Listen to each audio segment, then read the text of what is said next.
Hello, thanks for checking out the Lloyd Cole podcast from Radio Nova. We sat and had a chat the other night. He's coming in to do a show in Vicar Street, November 2nd. And as always, us Irish, we're obsessed with the weather. Got to start there. You get some severe winters where you live, right? You know, the weather here is just bloody awful all year round. It's a very beautiful part of the world, but as you said, the weather's quite nice for a couple of weeks in spring. And maybe a month or two in autumn, but the summers get awfully hot. We have thunderstorms almost every day, and then the winter, when the snow comes down, that's it. Usually for 2 or 3 months. Snow, you know. Paint a picture it is quite extreme. Paint a picture of Lloyd Cole's house. When you open the window, what do you see? Lots of trees. Are you looking out now? Are you looking at the window? Yeah, but my office is in the attic, so when I look out, I don't see below. But I can tell you that we're almost smack in the middle of town. There's a funeral home next door but one. We're only about 10 minutes walk from the town hall, and exactly 11 minutes walk from my favourite bar. Oh, that works. November 2nd, when you get back into Dublin, potentially quite a cold night here, but not as cold as you would experience where you live in Massachusetts. Why should we drag ourselves out to join you at Vicar Street? Very good question. Is that your answer? I mean, I'm hoping I can put on a good show. I'm planning on playing a sort of a songbook show. It's just me on stage, and I'm going to be playing songs from Rattlesnakes and from Easy Pieces and from all the albums in between until the new one standards. I noticed on Facebook just over the last little while you've been doing a lot of Facebook updating and tweeting and whatnot. You've announced a band gig for the first time in a while up there. 10 years. Yeah. 9 years since the Commotions did the 2004 reunion stuff. I haven't played with a band since then, but the reception to standards has been so enthusiastic, basically, and there's an awful lot of people saying, well, we want to hear it live? And I said, well, you know, the tour that I'm doing now was booked before we even knew what standard was going to sound like. Right. So I'm out playing my usual solo acoustic show, and I have to say that the idea of playing with a band, if it's not the Commotions or if it's not the Negatives, if it's just one of those bands that I put together to promote an album in the 90s, I don't want to do that again. With no disrespect to the musicians that were involved in those tours, they weren't special in the way that playing with a band was. And it was a bit like doing a job.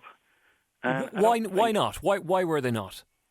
I think because those tours were specifically put together to promote albums. They weren't put together to put a band together that could enjoy playing with each other. The bands were put together from auditions as opposed to, you know, living in the same town as somebody and finding out that they might want to play with you. Yeah. And auditions are very risky. I mean, my experience is that if we hire, you know, usually we're hiring 4 musicians and a few roadies for each tour, there's almost always something that doesn't work chemistry-wise. I mean, I've only fired 2 musicians ever, and I certainly didn't enjoy doing it. But the drummer that I fired was fantastic at the audition. and then 2 months later we're on tour in France, and he decides he wants to take a nap in the middle of the dressing room, basically saying that room is his and the other 5 people can go somewhere else. And I was like, no, that's not really what we want on tour. So how do you know then that the new guys that you have will fit the clique? Because you don't want that on tour. No, well, we're not really talking about going on tour anyway.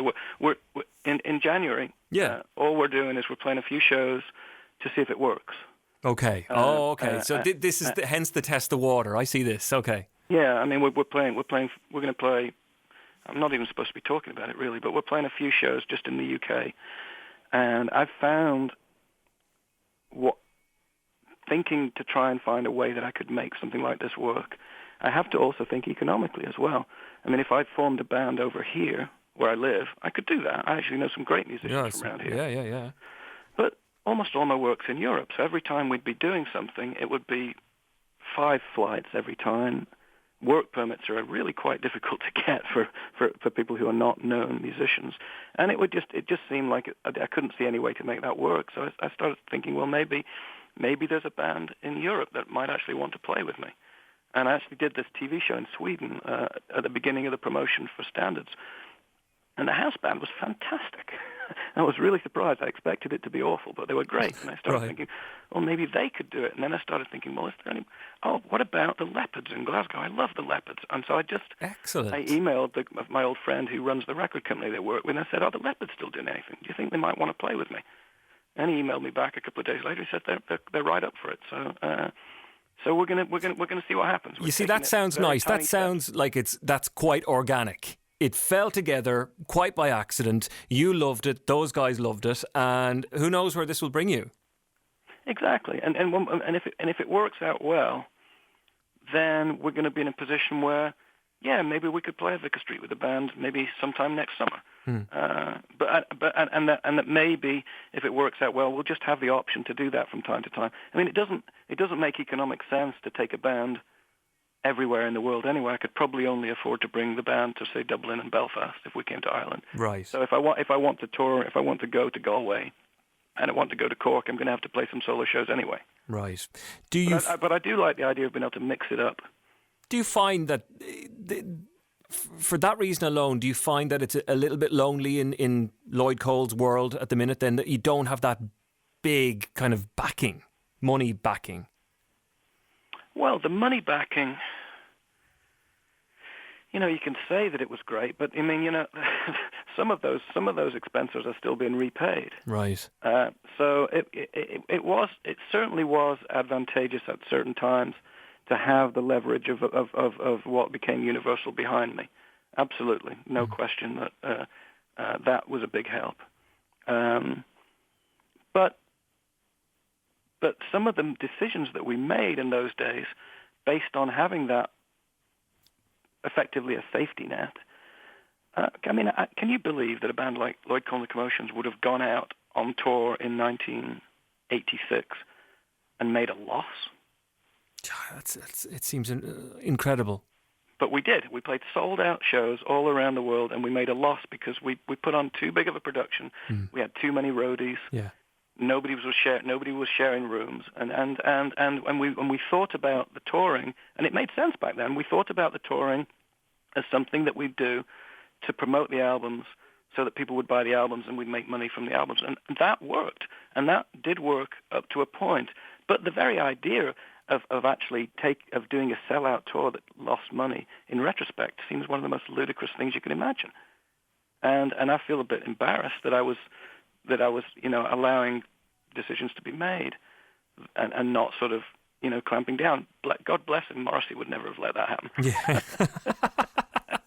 Yeah. Do you think then, are you in a happier place now with your career and the music industry, do you think?